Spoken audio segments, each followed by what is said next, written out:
Hi, this is Keith. This presentation goes along with Chapter 15. So if you have not read that chapter yet, it's a good idea to do that first and then watch this lecture.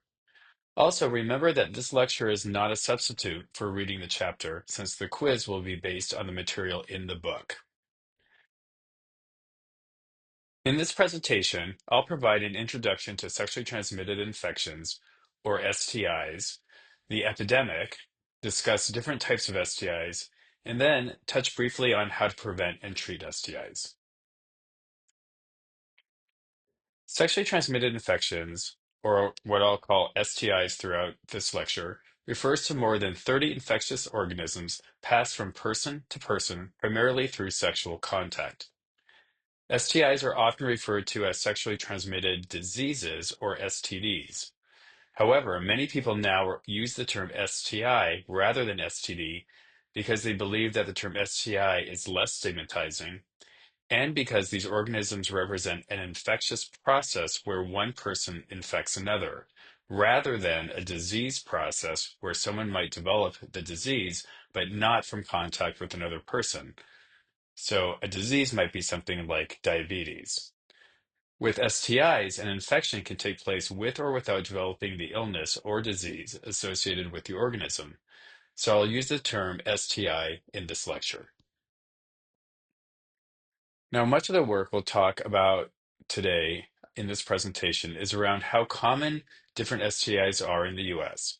In order to understand how common STIs are, we need a few quick definitions that come to us from epidemiology. The first is incidence. Incidence refers to the number of new cases within a particular time frame. A common time frame is 1 year, and you'll often hear STI incidence as how many people were infected with a particular STI within the past year. The second term that you hear is prevalence, which is the total number of cases within a population at a particular time point. Prevalence is different than incidence because prevalence tells you how many people are living with an STI in a population in total. So you can imagine that the prevalence is almost always higher than the incidence, since someone may have been infected with an STI many years ago and will still be counted in the prevalence, but not in the incidence. STIs are often very challenging to prevent from a public health standpoint for several reasons. First, STIs may not result in any noticeable symptoms, making them difficult to detect. We call this being asymptomatic. And second, there are a lot of sociocultural taboos around STIs. So these two factors have made STIs sort of a hidden threat to public health. There are two general types of STIs. The first is bacterial. These types of STIs are curable in that we have treatments like penicillin that can rid the body of that STI. Examples of common bacterial STIs are chlamydia and gonorrhea. The second is viral. Viral STIs like HIV infection and genital herpes are not curable, but have treatments that can reduce the impact of these types of STIs on both the person who has it and on the transmission of these STIs to other people. One quick note is that HIV is a form of an STI, but we'll discuss HIV in depth in Chapter 16, so this lecture today won't go into depth on HIV. STIs are often silent, meaning they go undiagnosed, often because they have no early symptoms or the symptoms are ignored and untreated. Now, while there are many types of STIs, not all of them have to be reported to the health authorities. Here you see the most common reportable STIs. Now, by reportable, I mean the information about these STIs is collected by the provider who diagnosed the STI and reported to state health authorities. This helps the state and oftentimes the country provide valid statistics about how many people have STIs in the population and how we can address the STIs from a public health standpoint. Some STIs that must be reported to the health department include gonorrhea, syphilis, chlamydia, hepatitis A and B, HIV, and cancroid. Here you see a number of cases of each of the reportable infections or diseases. The first thing you'll notice is that by far chlamydia and gonorrhea are the most common. In fact, four of the most six frequently reported infections or diseases in the US are STIs. The next closest you can see here is salmonellosis, which is being infected with a salmonella bacteria, usually through tainted food. One important thing to recognize is that not all groups of people are at equal risk for STIs. Since we have data on reportable STIs, we can sort of figure out who is at heightened risk and then design programs to reach those groups. Disparities in risk for STIs include gender disparities and especially women who are more susceptible to STIs than persons with male genitals. Female genital tissue may be more susceptible because of a kind of biological sexism due to the warm, moist environment in the vagina and the type of tissue that may be more receptive to STIs. In addition, women are more likely to experience problems with reproductive functioning as a result of STIs than men. Transgender people are also at higher risk for STIs, both as a result of biological susceptibility and social and structural disparities. Men who have sex with men are also at high risk for certain STIs, especially HIV, which we'll discuss in the next chapter. There are also clear age disparities, with younger persons at higher risk than older persons, and disparities by race and ethnicity, especially among African American, Native Hawaiian, and Latin and Hispanic groups. So, it's critical that we collect information about who is diagnosed with STIs in order to target prevention and treatment campaigns to those most in need. On the next few slides, we'll take a look at some of these disparities. Here you see the percentage of four groups: trans women, trans men, gay and bisexual men, and heterosexual persons who were diagnosed during a first visit to a sexual health clinic in Australia. So, a few things to notice are first, chlamydia is the most prevalent STI among this group of persons attending their first visit to the sexual health clinic. Then that's followed by gonorrhea, HIV, and then syphilis. Now, the slide says infectious syphilis, which refers to the stages of syphilis where it can be transmitted to another person. In the final stage of syphilis, it cannot be transmitted. Second, a higher percentage of cisgender heterosexual patients had chlamydia than any other group, but otherwise they had the lowest levels of gonorrhea, syphilis, and HIV. Third, relatively high prevalences of STIs were found among men who had sex with men and transgender women.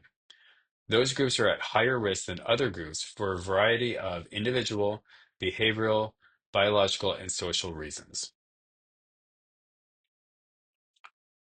Now, on this slide, you see a bar graph of the rates of reported cases of chlamydia in the US by race and Hispanic ethnicity in 2018. Rates are common ways to show who is at highest risk. So this figure shows the number of cases of chlamydia in each group per 100,000 members of that particular group. So, for example, among multiracial male persons in 2018, there were 363.7 cases of chlamydia per 100,000 multiracial persons. All right, so here on this slide, you see the rates of reported cases of chlamydia were highest among Black, American Indian or Alaska Native, and Native Hawaiian and other Pacific Islander persons in the US in 2018. Now let's look at a similar figure, but for gonorrhea. In the bar graph, you see rates of reported cases of gonorrhea in the US by race and Hispanic ethnicity in 2018. The rate of reported gonorrhea cases remained highest among African Americans, followed by American Indians or Alaska Natives. And finally, here's a bar graph showing the rates of reported primary and secondary syphilis cases by race and Hispanic ethnicity in the US during 2018. So in that year, rates of reported cases of primary and secondary syphilis were highest among American Indian, Alaska Native persons, Black and Native Hawaiian, and other Pacific Islander persons. So take a moment to think about what you think might be the reasons why certain race and ethnicity groups may be at higher or lower risk for STIs. And we're going to talk about some of those contributing factors next. Okay, when we think of what factors contribute to the spread of STIs, there are quite a few, but it's useful to divide those risk factors into ones that can be categorized as individual behavioral factors, ones that can be categorized as social factors, and ones that kind of fall under biological factors. So here you see some of the individual behavioral factors associated with the spread of STIs, and there are quite a few of them. So let's go through them. One is early initiation of intimate sexual activity. So people who begin having sex at an earlier age are more susceptible to STIs, probably as a result of many factors such as having more opportunity to be exposed to STIs, having less knowledge of STIs, among other things.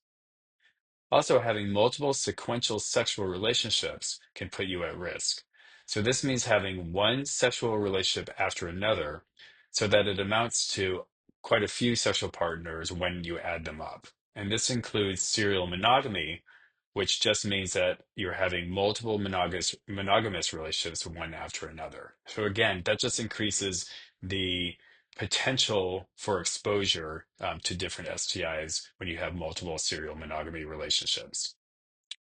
Relatedly, having a short gap between partners may put you at risk for STIs. So importantly, the infectious duration of some STIs is rather long, up to 15 months. And so having the next sexual partner in a shorter period of time, especially shorter than 15 months, can increase the risk for transmission. But sometimes people have sexual relationships with different people in the same period of time. This is referred to as concurrent sexual relationships because they're overlapping partnerships. Having multiple sexual partners at the same time will also increase risk for STIs. Having high risk sexual partners, such as partners who were infected with the STI or sex partners who inject drugs, can also put you at risk. And engaging in high risk behaviors such as condomless vaginal or anal sex or using alcohol and drugs during sex can significantly increase the risk for STIs. Okay, let's take a look at a number of other individual behavioral factors that can increase a risk for STIs. So that's sort of continuing from the last slide. So this includes engaging in multiple sexual behaviors with a single encounter. Again, that's probably commonly known as group sex. Inconsistently and incorrectly using a condom, which, as we learned in a prior chapter, can lead to unintended pregnancy, but it also places a person at higher risk for an STI. Using alcohol or drugs during sex, or having a substance abuse problem. So, this can be for several reasons and can depend on the substance. For example, alcohol can disinhibit people who may be then less likely to use a condom during sex. Methamphetamine is often used for prolonged sex, which can cause abrasions or openings in the skin of the genitals and give more opportunity for an STI to enter the body. Sexual coercion can increase the risk for an STI since sexual activity will often not include condoms or other protections. And then also, lack of knowledge, including a poor understanding of STIs and an incorrect or erroneous perception of a partner's STI status can increase the risk. So, quite a few different variables. Okay, so in addition to individual behavioral risk factors, there are a number of social factors that contribute to the risk to the spread of STIs. So these include, but are not necessarily limited to, having different rates of STIs in different groups. So as we saw in prior slides, there are different rates of STIs by race and ethnicity. These disparities can put a person at higher risk for an STI if they are having sex with other persons within these higher risk communities. Now, I think we should sort of take a moment and pause, and we have to be sort of critical or careful in thinking that certain race and ethnicity groups are more sexually risky than others based on STI rates. That often is not, in fact, the case. In fact, research shows that African American men who have sex with men are engaging in lower levels of condomless sex than white men who have sex with men. But African American men who have sex with men have higher rates of STIs and HIV for a variety of really complex factors, like having access to services, and because their sexual pool is smaller, and STIs can travel further in a smaller sexual pool. So there's a lot of complex factors that lead to higher rates of STIs within certain race and ethnicity groups, and it may not be directly tied to some people being engaging in higher risk behaviors than others. It might be a more complex picture than that. So just keep that in mind when you're interpreting the rates of STIs across race, ethnicity, and other factors. Okay, well, let's get back to the list here. So, another contributing factor or other factors include poverty and social marginalization, since these can limit access to prevention and treatment healthcare, as well as limit educational resources. So, having access to high quality and culturally sensitive healthcare is imperative for early detection, treatment, and prevention of STIs. And the absence of both high quality and culturally appropriate healthcare are risk factors for STIs.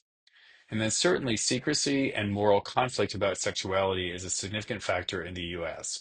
Secrecy and moral conflict often arise from cultural stigma, and that can be associated with STI risk. Okay, so we talked about individual behavioral factors and social factors. Now let's turn our attention to biological factors. STIs at their most basic level are biological processes, right? How we transmit those an STI from one person to another. So let's think about those biological factors. Well, first, because most STIs are asymptomatic, that is, they have no apparent symptoms, or the symptoms are mild, they may go undetected and passed on to sexual partners. A second reason, and one that's sort of increasingly alarming, is that STIs can become resistant to treatment, and the pipeline of newer medications to treat bacterial STIs is slowing. So, on top of that, viral STIs cannot be cured. So, viral STIs like HPV and HIV have to be treated to reduce the possibility of their transmission. Also, it should be noted that developmental issues can play a role too. For example, adolescent women are highly susceptible to STIs because their cervix is still maturing, and the tissue in an immature cervix is more susceptible to STIs. It should also be noted that vaginal douching can increase risk for STIs by increasing inflammation to those tissues. And finally, a lot of studies show that men whose penis is uncircumcised are at greater risk for HIV and some other STIs. So these are just some of the reasons that some people may be biologically more vulnerable to STIs. Okay, it's difficult to list all of the consequences of STIs since that can really vary by gender, age, what the particular STI is, and other important factors. Now, we know that women and infants tend to suffer more serious health damage than men from all STIs. But STIs have consequences that can impact all persons. Some consequences of untreated STIs include blindness, cancer, heart disease, infertility, ectopic pregnancy, miscarriage, and death. Studies clearly show that people with STIs are more likely to get HIV since STIs can overburden the immune system and because sores and other breaks in the skin caused by the STI may provide a pathway for HIV to enter the body. And the cost of treating and preventing STIs is really high. The direct cost within the US healthcare system for managing STIs is almost $16 billion every year. Okay, on the next three slides, you'll see an overview of the principal forms of bacterial, viral, and other STIs, including their symptoms, time from exposure to occurrence, the medical treatments available for the STIs, and other relevant information. Now, you'll find this information on Table 2 in the textbook, and we're going to kind of walk through these different STIs in later slides. But take time to pause the presentation and take a look through this table. So here on this particular table, you see the most common forms of bacterial STIs. And again, notice that pretty much across these different STIs, that antibiotics are the treatment. But you'll notice across these different STIs that they often progress quite differently. Okay, so on this particular table, you see the main viral STIs. So they're not bacterial, they're viral. For the most part, there are no cures for viral STIs, but importantly, there is a vaccine for hepatitis A and B that is highly effective, And there's also a vaccine for HPV that can really reduce the occurrence of different forms of cancers related to HPV. So those are really important prevention tools. And finally, here are some other STIs, including vaginal infections and parasitic infections like pubic lice. And again, we'll talk about those here in just a bit. All right, so kind of let's go through some of these in more detail. So as we just saw, STIs include bacterial STIs, viral STIs, vaginal infections, and things like ectoparasitic infestations, which are parasites that live on the outer skin surfaces. Let's first talk about bacterial STIs. So chlamydia is the most common bacterial STI and the most commonly reported infectious disease. Now, it usually takes 7 to 21 days for symptoms to develop, but symptoms may not develop for several weeks. If untreated, it may lead to pelvic inflammatory disease and subsequent infertility in females. Men rarely have medical problems from chlamydia. Another common bacterial STI is gonorrhea, and it's the second most commonly reported notifiable disease in the United States. Now, in females, there is often no noticeable symptoms. In males, it usually takes 2 to 5 days for symptoms to show, but possibly 30 days or more. If untreated, it may lead to pelvic inflammatory disease, ectopic pregnancies, and subsequent infertility, mainly in women. Now, urinary tract infections can lead to a number of conditions. One of them is urethritis, or an inflammation of the urethra. A lot of different organisms can cause this, so there is no one specific cause. There's quite a few reasons this may occur. But overall, urethritis can cause painful and or frequent urination, discharge from the penis. In females, it may be asymptomatic, but can also cause discharge from the vagina, painful urination, and pain during sex. Symptoms can occur within 1 to 3 weeks. And again, urethritis can be caused by an STI, and therefore laboratory testing is really important to determine what the appropriate treatment is. Untreated urethritis can lead to infertility in all genders. Just a side note that urethritis is also known as non-gonococcal urethritis as well. Okay, so this line graph shows the rates of reported cases of chlamydia in the US by sex from 2000 to 2018. In 2018, a total of 1,758,668 chlamydia infections were reported to the CDC in the US. And as you see, women have higher rates of chlamydia than men overall. This bar graph shows the rates of reported cases of chlamydia in the US by age group and sex. The highest rates of reported cases of chlamydia among females in 2018 were among those aged 15 to 19 years and those aged 20 to 24 years, which was definitely the highest. Now, the highest rates of reported cases of chlamydia among males, although substantially lower than rates of females, were highest in those aged 20 to 24 years. All right, so let's talk about other bacterial STIs. One of them is syphilis. Syphilis is a very serious bacterial STI caused by the bacterium Treponema pallidum. Syphilis is a type of bacteria that is spiral shaped, so it's called a spirochete. So syphilis causes genital ulcers, which are painless sores on the penis, vagina, or anus. Syphilis is often called the Great Pretender because signs and symptoms are indistinguishable from those of other infections or diseases. So syphilis progresses through a number of discrete stages: primary, secondary, and latent, or sometimes called tertiary syphilis. In the primary stage, a small sore called a canker or a chancre develops. The sore appears at the spot where the bacteria entered the body. So that's the first stage. In the secondary stage, after the original chancre has healed, you may experience a rash that begins on your trunk, but eventually covers the entire body. Some people also experience hair loss, muscle aches, a fever, a sore throat, and swollen lymph nodes. And then finally, in the latent stage, the signs and symptoms disappear for possibly years. They may never show up again, but sometimes people progress to having tertiary syphilis, where it can damage the organs, nerves, brain, eyes, heart, blood vessels, liver, bones, and joints. So again, the syphilis is quite serious, and the earlier the treatment, the better. So syphilis can be successfully treated with antibiotics in the primary, secondary, and early latent stages. But after it gets to the point of sort of later latent stages or tertiary syphilis, then it's not, you sort of have to manage symptoms rather than treating the bacteria specifically. Okay, so let's turn to viral STIs. The best known viral STI is probably HIV, but the next chapter is devoted to HIV, so we won't go into much detail here.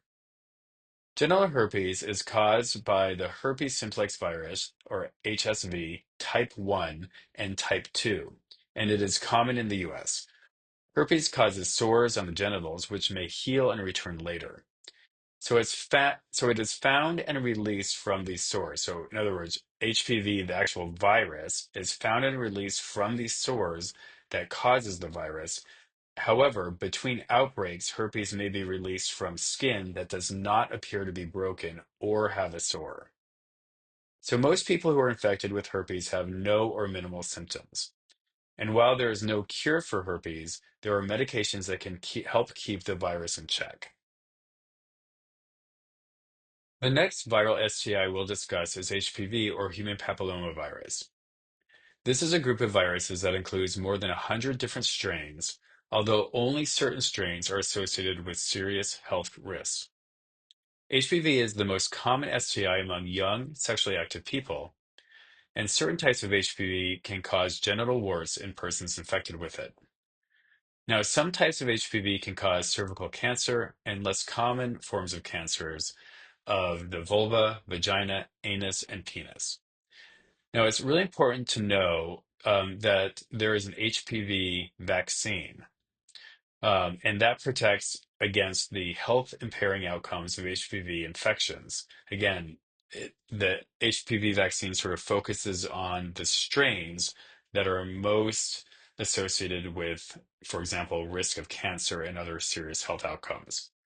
So the vaccine, which was originally for adolescents, is not just for adolescents anymore. In fact, anybody up to the age of 45 years of age may be eligible for the vaccine. So if you haven't received the HPV vaccine yet, it may not be too late. Just know that the HPV vaccine can be less effective as somebody ages, but that just means that somebody who is older might receive more booster doses of the HPV vaccine. Again, it's important, if you're concerned about this, to talk with your healthcare provider and see if you're eligible for the HPV vaccine if you haven't received it. Now, another type of viral STI is hepatitis. Hepatitis is a virus that causes an inflammation of the liver and in some cases can cause liver disease and failure. The most common types of hepatitis virus that can be sexually transmitted are hepatitis A and B.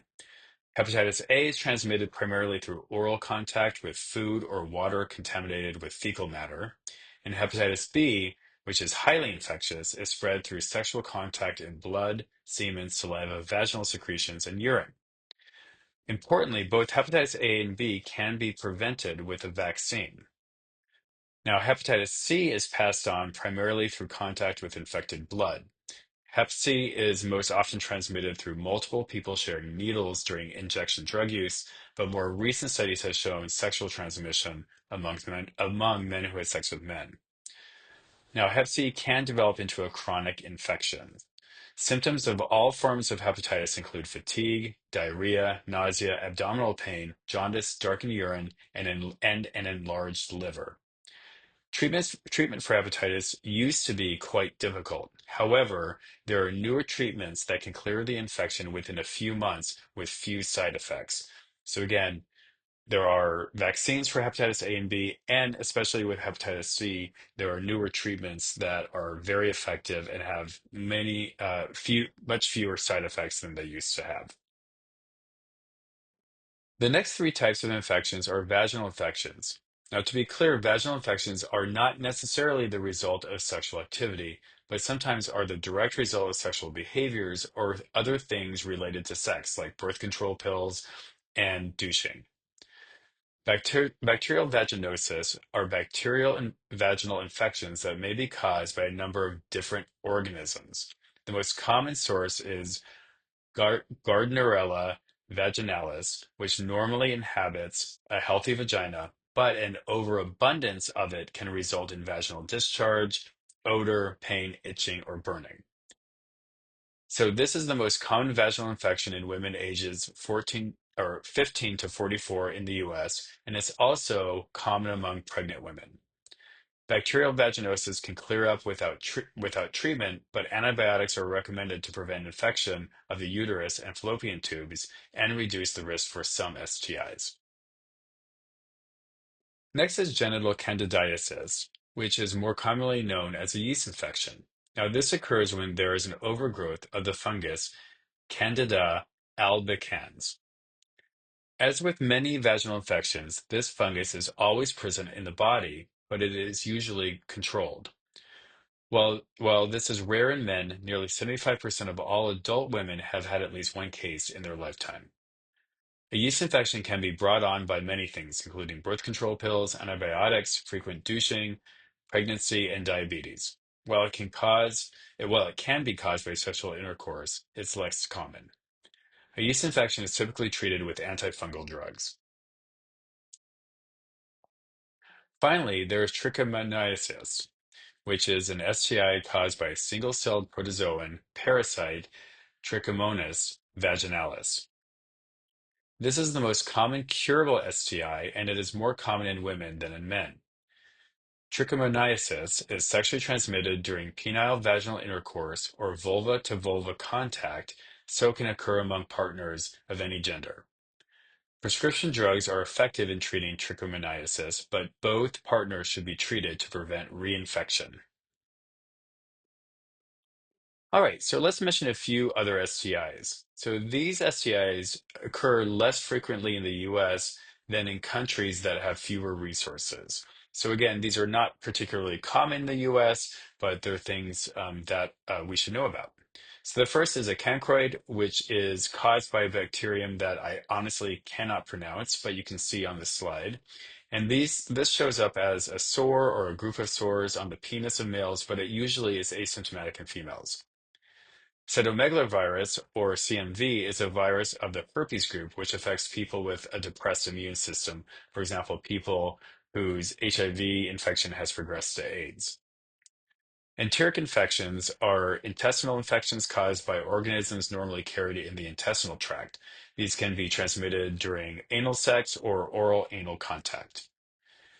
Granuloma inguinale can cause painless nodules on the genitals that can bleed when touched. The next is lymphogranuloma venereum, or LGV, and this starts as small painless lesions at the site of the infection, but can develop into painful abscesses. And then the last on the list is molluscum contagiosum, and this is caused by a virus that is characterized by smooth, round, shiny lesions on the trunk, genitals, or around the anus. All right, we should also cover a few other non-bacterial or viral infections. Ectoparasitic infestations are parasites that live on the outer skin surfaces. So, for example, scabies, this is a red, intensely itchy rash, and it's caused by a barely visible mite called the Sarcoptes scabi, if that's how you actually say it. Usually, scabies appear on the genitals, buttocks, feet, wrists, elbows, knuckles, abdomen, armpits, shoulder blades, or the scalp. So they can basically occur in many places. Scabies are treated with a prescription lotion, so they're pretty easy to manage and treat. The other one is pubic lice. So this is commonly known as crabs. Crabs move from the hair of one person to that of another. So again, you can imagine during sex, uh, people who have pubic hair and pubic lice can then transmit that to their sex partner's pubic hair as well. And again, this can often be transmitted during sexual contact, although presumably it doesn't necessarily require sexual contact if the situation um, sort of lends itself to some kind of transmission of this. And again, these are fairly easy to treat. There's a prescription and over-the-counter treatments that are available. Okay, so in addition to direct effects of STIs, persons with female reproductive organs are also vulnerable to complications from STIs that may threaten their fertility. One is pelvic inflammatory disease, which occurs when bacteria move from the vagina or cervix to the uterus, fallopian tubes, or other reproductive organs. So this is one of the leading causes of female infertility, and notably, one-third to one-half of cases are associated with gonorrhea and chlamydia. So it's really important to get those treated. Symptoms vary from having none to subtle symptoms to severe symptoms. So again, that can be really big differences from individual to individual. Cervicitis is an inflammation of the cervix, which is the lower end of the uterus, which of course we all know from the chapter on female anatomy. Cervicitis might be a sign of upper genital infection and it is most often caused by an STI such as gonorrhea or chlamydia. High-risk sexual behaviors can put women at greater risk for cervicitis, as does having a history of STIs. Since signs of this are often not noticed, the infection may be discovered only in the course of a regular pelvic exam. And finally, cystitis is a bladder infection that affects many women, and it is often related to sexual activity. So, cystitis is not transmitted from one partner to another. Rather, it occurs when a bacterium that is normally present in the body is introduced into the urinary tract. The name of that bacterium is listed on the slide. It is characterized by painful, burning urination and a nearly constant need to urinate. And it's important to get tested and treated since delayed treatment can result in damage to the kidneys. Okay, so now that we know a lot about different STIs, how can we prevent them? So there are entire fields of study about how to prevent STIs, but some of the most effective strategies include the things listed on this slide. One is simply practicing abstinence. If you don't have sex, it's sort of hard to get an STI. But this practice isn't very practical or desirable for a lot of people. So what are some other ways we can prevent STIs? You could practice sexual exclusivity, which means that you and your partner agree to be sexually active only with each other. You could also reduce risks during sexual intimacy, such as using condoms or practicing non-penetrative sex. Other strategies include having fewer sex partners and avoiding injection drug use. Importantly, getting tested can help you know your status. You can also get tested with your partner so that they also know their status. There are also some vaccines for STIs that are very effective, such as the HPV vaccine and the hepatitis A and B vaccine. There are also ways to prevent mother to child transmission of STIs. STIs should be discussed with your healthcare provider if you are pregnant or thinking about becoming pregnant. And learn to recognize STIs and seek treatment if it looks like you may have one. Or if your partner has one, go with them for testing and treatment. And finally, it's all really about being a good communicator with your partners. Having an open dialogue about your status, your sexual history, and your desires is critical. And that's the end of this lecture.